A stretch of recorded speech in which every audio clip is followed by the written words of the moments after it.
দিকে একটা ফুল দিয়ে সাজানো গাড়ি মাঝ গতিতে এগিয়ে আসছিল।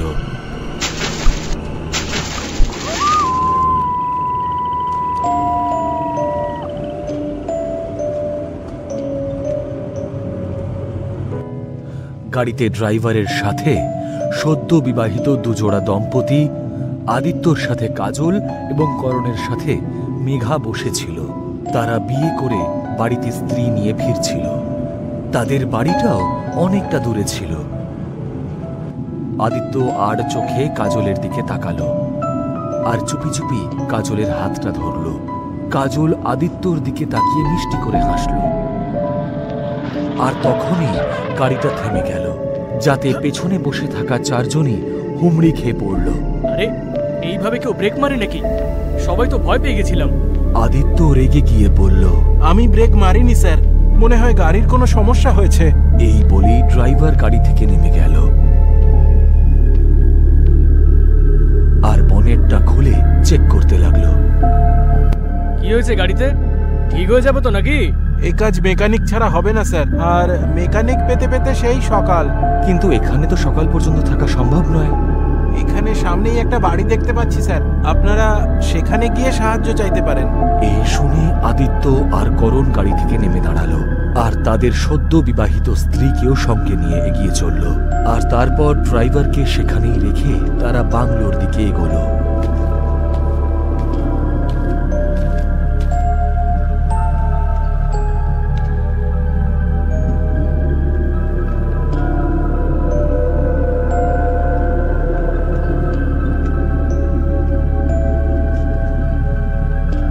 সেখানে গিয়ে তারা কলিং বেল বাজালো আর তখন একজন মাঝবয়স্ক ভদ্রলোক বেরিয়ে এলেন। Hello uncle. হ্যাঁ বলো। আঙ্কেল, আসলে আমাদের গাড়িটা খারাপ হয়ে গেছে। আজকের রাতটা কি আমরা এখানে থাকতে পারি? তোমাদের কি সদ্য বিয়ে হয়েছে? এই শুনে আদিত্য একবার করণের দিকে তাকালো আর বলল, হ্যাঁ আঙ্কেল, আমাদের আজকেই বিয়ে হয়েছে। আমরা আমাদের বাড়ি ফিরছিলাম। আমার কোনো ঘর ফাঁকা নেই। এটা শোনা মাত্রই চারজনের মুখ চাওয়াচাওয়ি করলো। আর করণ বলল, বলছিলাম আঙ্কেল, আপনার যদি টাকা পয়সা লাগে বলতে পারেন, কিন্তু প্লিজ আমাদের ফিরিয়ে দেবেন না। দেখো, ব্যাপারটা টাকা পয়সার নয়। আজই তোমাদের বিয়ের প্রথম রাত। আমি কিছুতেই তোমাদের আজ রাতে এখানে থাকতে দিতে পারবো না। কিন্তু কেন? বিয়ে করা অপরাধ নাকি? এটা একটা অভিশপ্ত গ্রাম, আর দুর্ভাগ্যক্রমে এখানেই আমার বাড়ি। এর মানে? এই গ্রামে বিয়ের পর নববধূকে চুল কেটে ফেলতে হয়, আর যে নববধূ তা না করে তার আর তার স্বামীর বিয়ের প্রথম রাতেই মৃত্যু হয়ে যায়। এই শুনে চারজন খুব ভয় পেয়ে গেল। আর করণ বলল, আরে আঙ্কেল, আপনি কেন ভয় দেখাচ্ছেন? হ্যাঁ, আমাদের স্ত্রীরা প্রথম থেকেই ভয় পেয়ে আছে। তোমাদের যদি এখানে থাকতেই হয় তাহলে ছেলেরা আর মেয়েরা আলাদা আলাদা ঘরে থাকবে। ওনার কথাগুলো বেশ অদ্ভুত লাগছিল, কিন্তু ওদের কাছে তার কথা মানা ছাড়া কোনো অপশন ছিল না। আর তাই ওরা ওনার কথায় রাজি হয়ে গেল। আদিত্য আর করণ একটা রুমে চলে গেল এবং মেঘা আর কাজল অন্য আর একটা রুমে।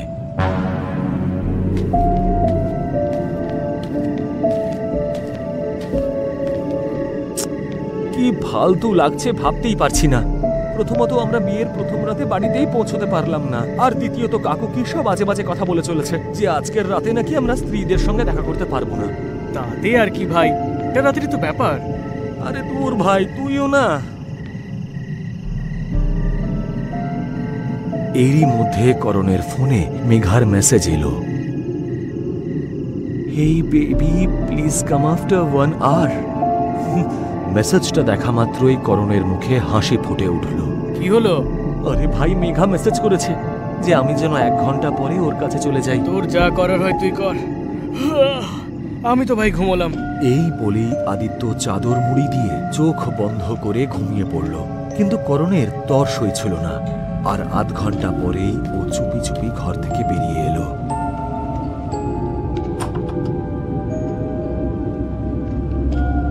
আর মেঘার ঘরের দিকে এগিয়ে গেল।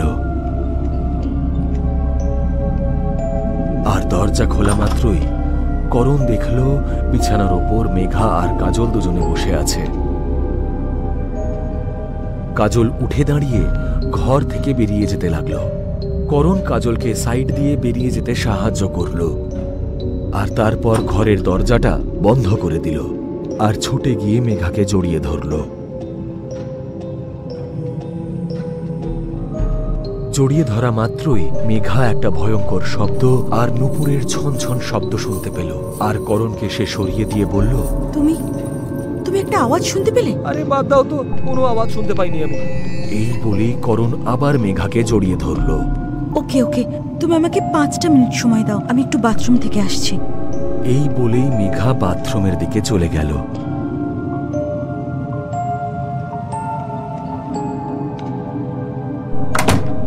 আর করণ জানালার দিকে গিয়ে বাইরের দিকে তাকিয়ে দাঁড়িয়ে রইল, আর তখনই ওর কাঁধে কেউ একটা হাত রাখতেই ও ঘুরে তাকালো।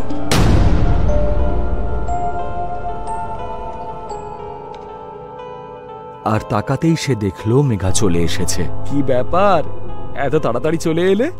এই বলেই করণ ওর দিকে এগোলো, আর মেঘা ওর বুকে ধাক্কা দিয়ে ওকে বিছানায় ফেলে দিল। বলেছিলাম না কাছে না আসতে।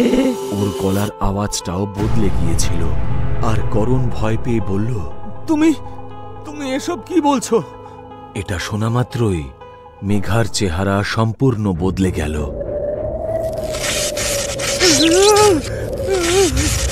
বিভৎস ভয়ানক দেখতে লাগছিল ওকে। ওর সারা গায়ে সোনার গয়না ছিল, মুখটা কালশিটে পড়ে গিয়েছিল, আর চোখ থেকে রক্ত ঝরছিল। এই রূপ দেখে করণ চিৎকার করে উঠল। করণ পালানোর জন্য উঠে দাঁড়াতেই ওর চুলগুলো লম্বা হতে হতে করণের দিকে এগিয়ে এলো, আর করণের গলায় সাপের মতন পেঁচিয়ে গেল, আর তাকে মাটি থেকে ওপরের দিকে তুলল। ভয়ঙ্কর এক ধরনের আওয়াজ করতে করতে ও ওর চুলগুলো দিয়ে করণের গলাটা চেপে ধরল, আর তখনই করণের মুখ থেকে গল গল করে রক্ত পড়তে শুরু করল, আর এতেই ওর মৃত্যু ঘটল। আর তখনই বাথরুমের দরজা খুলল, আর মেঘা এই ভয়ানক দৃশ্য দেখল। আর এই সব দেখে মেঘাও ভয় চিৎকার করে উঠল। মেঘাকে দেখে আবার ওর চুলগুলো লম্বা হতে লাগলো, আর ওর গলাটাকে পেঁচিয়ে ধরল।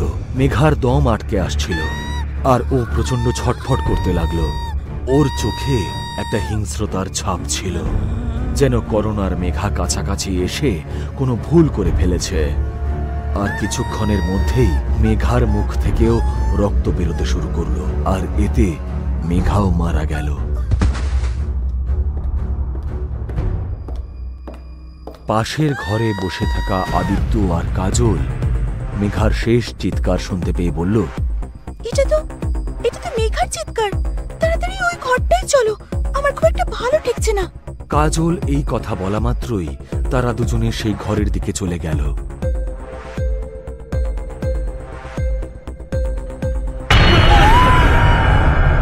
আর সেখানকার দৃশ্য দেখে দুজনেই চিৎকার করে উঠল। কাজল ভয় পেয়ে আদিত্যকে জড়িয়ে ধরল। ওদের চিৎকার শুনে সেই ভদ্রলোকও নেমে এলেন। মাটির উপরে মেঘা আর করণের মৃতদেহ পড়েছিল। আমি তো বলেছিলাম ছেলেদের আর মেয়েদের দূরে দূরে থাকতে, তাহলে তোমরা কাছাকাছি এলে কেন? আমরা ওদেরকে আটকানোর চেষ্টা করেছিলাম, কিন্তু ওরা কথা শুনেনি। এবার আর মঞ্জুলিকা কাউকে ছাড়বে না, কাউকে না। ওই এই দুজনকে মেরেছে, আর এরপর মঞ্জুলিকা? আরে বলুন না, এই মঞ্জুলিকাটা আবার কে? কেন মারবেন উনি আমাদেরকে? বেশ কিছু বছর আগে মঞ্জুলিকা নামে এক সুন্দরী মেয়ের এই গ্রামে বিয়ে হয়েছিল। সবাই বলতো ওর মতন সুন্দরী আর লম্বা চুলের মেয়ে আমাদের এই গ্রামে আর একটাও নেই। ওর স্বামী পরেশ একজন নেশাখোর বাজে লোক ছিল। পুরো গ্রামে তখন মঞ্জুলিকা সব থেকে সুন্দরী হিসেবে পরিচিত, কিন্তু পরেশ ওর স্ত্রীর প্রশংসা অন্য কারোর মুখে শুনতে পছন্দ করত না। মঞ্জুলিকার সুন্দর চেহারা আর লম্বা চুলের প্রশংসা গ্রামের সবাই করত। এই ব্যাপারটা পরেশ মেনে নিতে পারছিল না। একদিন মদ খেয়ে এসে পরেশ মঞ্জুলিকাকে খুব মারধর করেছিল আর রেগে গিয়ে কাঁচি দিয়ে চুল কেটে অর্ধেক করে দিয়েছিল। মঞ্জুলিকা এই ঘটনার পর কষ্টে খুব ভেঙে পড়ে। তারপর একদিন মঞ্জুলিকা ওর ঘরে ঢুকে নিজেকে শেষ করে দেবার সিদ্ধান্ত নিয়ে ফেলে, কিন্তু মৃত্যুর আগে ও গ্রামের সকলকে অভিশাপ দিয়ে গিয়েছিল যে এই গ্রামে কোনো সুন্দরী বউ আসতে পারবে না, আর না তো কোনো লম্বা চুলের মেয়ে। তখন থেকেই এই গ্রামে যতগুলো বিয়ে হয়েছে সেই বিয়ের প্রথম রাতেই স্ত্রীরা তাদের অর্ধেক চুল কেটে ফেলে, আর যারা এই কাজ না করে শুধু সেই স্বামী স্ত্রীকেই নয়, তাদের পুরো পরিবারকে মঞ্জুলিকা শেষ করে দেয়।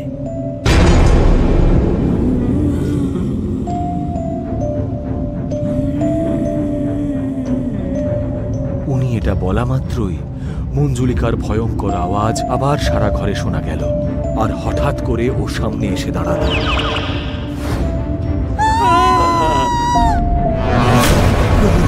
আর সে তার লম্বা ঘন চুল দিয়ে মধ্যবয়স্ক ভদ্রলোকের গলা পেঁচিয়ে ধরল আর তার গলা টিপতে শুরু করল। এই দৃশ্য দেখা মাত্রই আদিত্য আর কাজল চিৎকার করে উঠল এবং ছুটে ঘরের বাইরে বেরোনোর চেষ্টা করল। তারা দরজার কাছে পৌঁছানোর আগেই দেখল যে মঞ্জুলিকা সেখানে পৌঁছে গেছে। তারা ওকে দেখে আবার চিৎকার করে উঠল আর অন্য একটা ঘরে চলে গেল।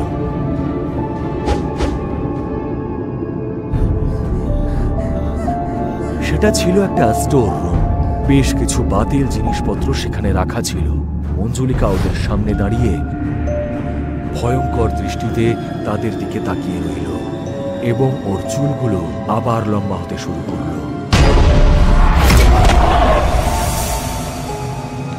আর আদিত্যর গলা চেপে ধরল। কাজল ভয় পেয়ে গেল আর আদিত্যকে ছাড়ানোর চেষ্টা করল।